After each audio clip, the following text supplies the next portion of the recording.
Welcome to the only daily podcast focusing on compliance news of the day. Each morning, start your day with a cup of coffee and Tom Fox, the voice of compliance, to hear about 4 of the top compliance, corruption, or leadership stories you will need to start your day. The Daily Compliance News is a production of the Compliance Podcast Network. March 25, 2020, the Tribute to Judge Sporkin edition. Today, all of our stories come about the passing of Judge Stanley Sporkin, the father of the SCPA and the father of the modern compliance profession. He was a legal crusader who, as a chief enforcement officer at the Securities and Exchange Commission, held American corporations accountable for making illicit campaign contributions in the U.S. and for bribing public officials abroad. That comes to us from his obituary in the New York Times. This experience led him to successfully lobby Congress to pass the Foreign Corrupt Practices Act.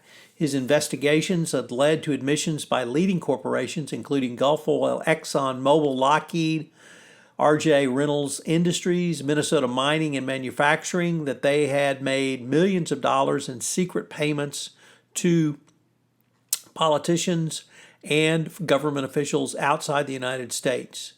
He was also the general counsel to the CIA and later became a district judge, where he delivered a blistering opinion in 1990 that upheld the federal seizure of Lincoln Savings and Loan Association. For those old enough to remember the S&L crisis, it was a seminal opinion in the fight against the fraud engaged in by S&L owners in that time frame. Judge Sporkin began his career back in the early 60s at the Securities and Exchange Commission in 1961 as a staff lawyer, and he rose to become Director of Enforcement Division in 1978.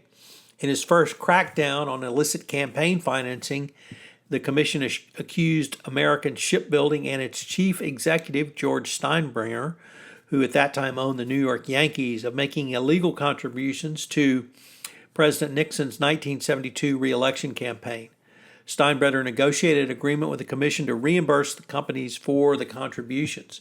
In 1977, he was the SEC's chief enforcer when it accused New York Mayor Abe Beame and other New York officials of deliberately deceiving public investors about the city's deteriorating finances in 1974 and 1975 so it could sell bonds to raise money for the city.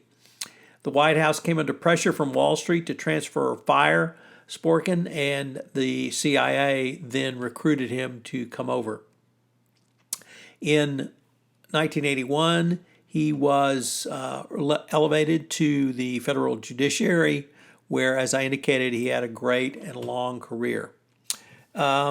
He was a mentor to the entire FCPA bar and the compliance field.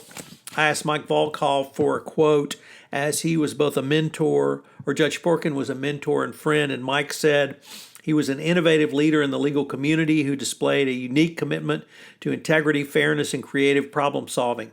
As I reminded Judge Sporkin on multiple occasions, he was the grandfather of the FCPA. His work at the SEC was legendary in scope and established enforcement principles and solutions that are still being used today. While his career at the SEC and on the federal bench were exemplary, he was a rare person who combined empathy, the rule of law, and justice in all of his professional activities. We could certainly all use his example today. Hopefully, the next administration after the Trump administration will return to those who embody empathy, the rule of law, and justice, unlike those sitting in the corridors of power in the Trump administration today. So, farewell to Stanley Sporkin, and thank you for the FCPA. I am proud to announce a new podcast premiering this week on the Compliance Podcast Network.